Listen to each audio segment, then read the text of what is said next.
आपका वेलकम है हमारे यूट्यूब चैनल अमेजिंग फैक्ट में। आज हम आपको बताएंगे सीज़न 3 एपिसोड 33 के बारे में।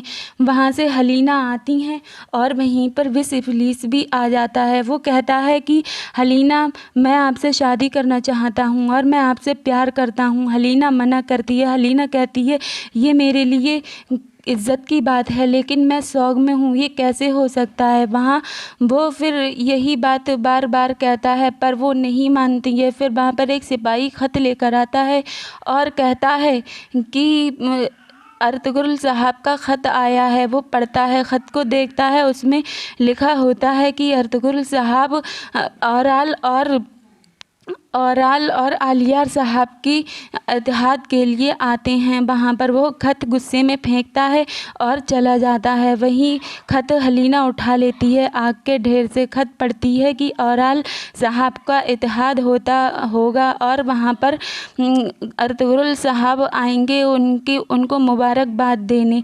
फिर वहाँ से वो चले जाते हैं और हलीना भी वहीं पर खाना खाने लगती है। उसके बाद स्वालिहान को बातूहान अगवा करके ले जाता है। स्वालिहान को इतने में होश आ जाता है। स्वालिहान कहती है, ए जलील इंसान, तू मुझको अगवा करके लाता है। बातूहान कहता है, नहीं स्वालिहान, मैंने आपको अगवा नहीं किया, आप मेरे साथ खुद से आई हैं। स्वालिहान कहती हैं, नहीं है जलील इंसान, मुझे छूना मत, ये क्या हुआ, मेरे सर पर चोट आई है। वो दर्द से कर्राती है और कहती है, अरे जलील इंसान, तू कौन है और तू मुझे क्यों लाया है। स्वालिहान बहुत दर्द से बेताब होती है लेकिन वो नहीं मानता है और फिर बेहोश हो जाती है। वो फिर उसको एक गार की तरफ ले जाता है। वहाँ गार में उसको लिटाकर और कहता है, स्वालिहान होश में आओ। वहाँ स्वालिहान होश में आ जाती हैं और कहती हैं, ए जलील इंसान, मुझे छूना मत, तू मुझे किस मकसद से लेकर आया है। बातूहान कहता है, मैं तुमसे प्यार करता हूँ और मैं तुमसे शादी करना चाहता हूँ, ये आप भी जानती हैं। पर स्वालिहान कहती है, कैसे हो सकता है, मैं तुझसे कभी ज़िंदगी में शादी नहीं करूँगी, मैं कभी भी नहीं, ऐसा कभी नहीं हो सकता, कभी नहीं, मैं तुझसे कभी शादी नहीं करूँगी। उधर दूसरी टीम में दोनों सरदारान कबीले के बैठे होते हैं और वहाँ अर्तुगरुल साहब मौजूद होते हैं।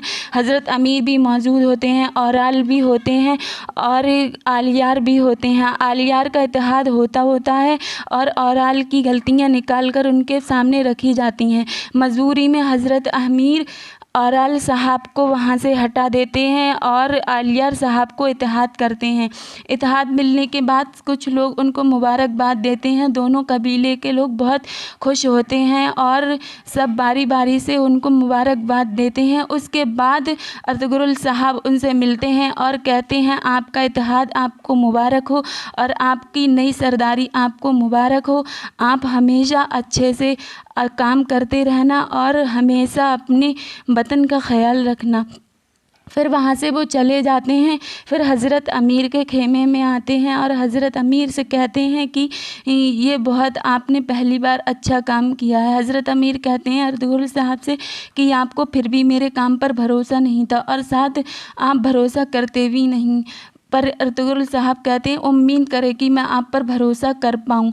वहाँ पर औराल आलियार साहब की ताजपोशी देखकर बहुत गुस्सा हो जाता है और अपनी बीवी के पास जाता है और वहाँ पर बहुत बकता है और कहता है कि आलियार ने मेरा ताज ले लिया और मुझको वहाँ से हटा दिया। उसकी बीवी कहती है, उन्होंने हमारा बेटा भी छीन लिया और आपसे आपके वालिद साहब को भी छीन लिया, ये तो बहुत गलत किया, उन लोगों को छोड़ेंगे नहीं। वो गुस्सा होता है। वो कहता है, मैं ऐसे हार नहीं मानूंगा, ये बहुत बुरा हुआ है, मैं सब कुछ अपना हासिल करके रहूँगा, हमारा एक और बेटा आएगा और मेरा भरोसा फिर से बुलंद हो जाएगा। फिर वहाँ से वो हज़रत अमीर के पास चला आता है और कहता है कि हज़रत अमीर, ये आपने बहुत बुरा किया, मेरी ताजपोशी किसी और को दे दी, ये मेरा इत्तेहाद था, इस पर मेरा हक था, मैं यहाँ पर ये सब कुछ करना चाहता हूँ और मैं यहाँ पर बैठना चाहता हूँ। वो कहते हैं, ये गलत है, मुझे मजबूरन आपको वहाँ से हटाना पड़ा और आपको वहाँ से मजबूरन निकालना पड़ा, पर आपकी गलतियाँ थीं, गलतियों को दोबारा नहीं जाता है। पर वो कहता है, अमीर हज़रत कहते हैं कि कोई बात नहीं, अब ऐसा नहीं होगा, मैं कोनिया शहादतैन को पी के जा रहा हूँ, इसके दरमियान उसके बाद तुम औराल साहब को मार देना और ख़ुद वहाँ पर बैठ जाना और ऐसे ख़त मुझको लिख कर भेजना कि सच लगे कि वो अपनी मौत मारे गए हैं और फिर तुम उसकी जगह पर आप बैठ जाना। वो कहता है ये ठीक रहेगा। फिर वो अपनी बीवी के पास जाता है और कहता है हज़रत अमीर हमारे साथ है और उसने हमें बचाने के लिए सब कुछ किया था। वो कोनिया जा रहे हैं, कोनिया जाने के बाद मैं हज़रत आराल को मार दूँगा और उनकी जगह खुद ले लूँगा। वहाँ से वो चले जाते हैं और फिर सालिहान को वो वहीं पर तंग करता है। दूसरी टीम में सालिहान को वहाँ पर वो तंग करता है और सालिहान भागने की कोशिश करती है। सालिहान उसके एक थप्पड़ भी मारती है, पीछे से पत्थर भी मारती है, पर उसको कुछ नहीं होता और वो एक खींच के तमाचा मार के सालिहान के हाथ पैर बांध कर वहीं गार में फेंक आता है। और फिर वो बिस इब्लीस के पास आकर कहता है, फिर बिस इब्लीस का एक सिपाही बिस इब्लीस के पास आता है और कहता है लोहान बातूहान आया है।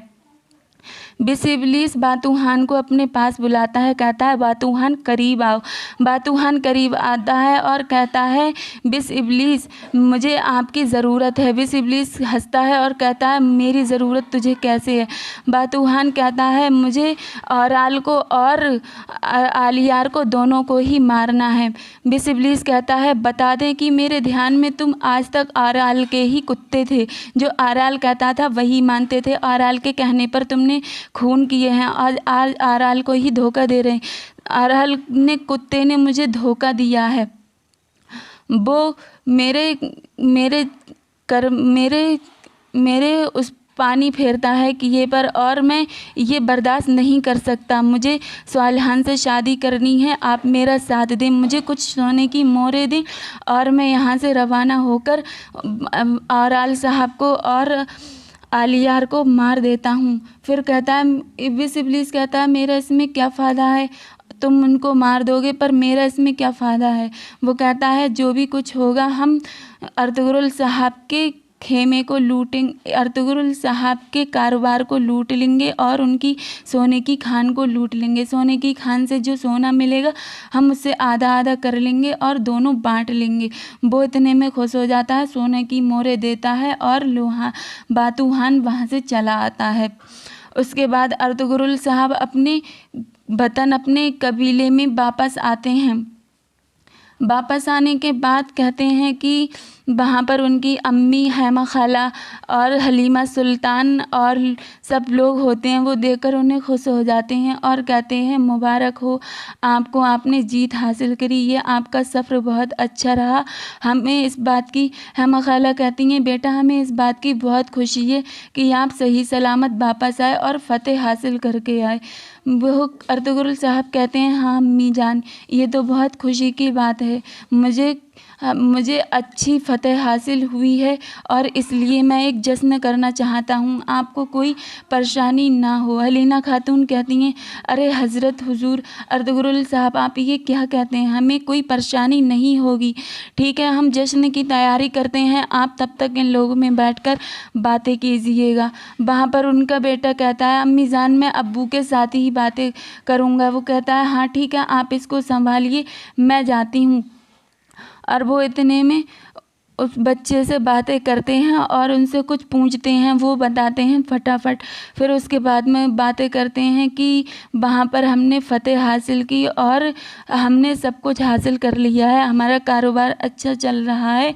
और अपने भाई से कहते हैं तुमने कबीले की तीमारदारी में कोई खूब भी नहीं छोड़ी। उन्होंने कहा कि हाँ मैंने अच्छे से सबका ख्याल रखा और मैं इंशाल्लाह अच्छे तक सबका ख्याल रखता रहूँगा।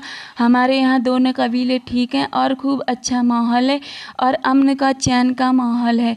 उसके बाद सभी लोगों की दावत करते हैं अर्तुगरुल साहब, पूरे कबीले के दोनों कबीले के लोग वहाँ मौजूद होते हैं और दावत करते हैं और कहते हैं नाज़रीन ख़वातीन मर्द औरतें और सब लोगों आप सही रहो सलामत रहो। आज हमारी इस मेहनत के बदले हमारे शहीदों के खून के बदले हमारा अमन और चैन का मुल्क है, हमारे कबीले में शांति है, खुशी है। ये बहुत अच्छी बात है। हमारे शहीदों का खून ख़राब नहीं जाएगा, इसका खामियाजा हम भुगत चुके हैं और हम अच्छे से रहेंगे और कभी उम्मीद करते हैं कभी कोई परेशानी नहीं आएगी। फिर लोग उनकी जिंदाबादी का नारा लगाते हैं कि अर्तुगरुल साहब जिंदाबाद, अर्तुगरुल साहब जिंदाबाद, अर्तुगरुल साहब जिंदाबाद। उसके बाद बिस्मिल्लाह पढ़ के खाना तनावुल फरमाते हैं। उसके बाद औज़ान से कहते हैं औज़ान खुद अच्छा हो जाए, जिसकी आवाज़ कारा चौसार से लेकर अन्य कबीले और सारे कबीले सारे किलों तक जाए। उसके बाद औज़ान नज़्म पढ़ने लगते हैं। फिर नज़्म पढ़ते पढ़ते सब जश्न में मदहोश हो जाते हैं। फिर वह देखते हैं बाबर साहब कुछ उदास और परेशान बैठे होते हैं और अचानक अर्तुगरुल साहब की नज़र उनके पास पहुंचती है और फिर वहाँ से रोशन बोलते हैं कि हमने आपको बताया नहीं कि आपकी खुशी ख़राब हो जाएगी, हम आपकी खुशी को बर्बाद नहीं कर जाते। उस कुत्ते कमीने ने इब्लीस ने हलीना को शादी का पैगाम भेजा है, वो हलीना से शादी करना चाहता है। अर्तुगरुल साहब हैरत से देखते हैं और फिर वहीं पर इस पार्ट का एपिसोड ख़त्म हो जाता है। हम आपको अगले एपिसोड 34 के बारे में बताएंगे।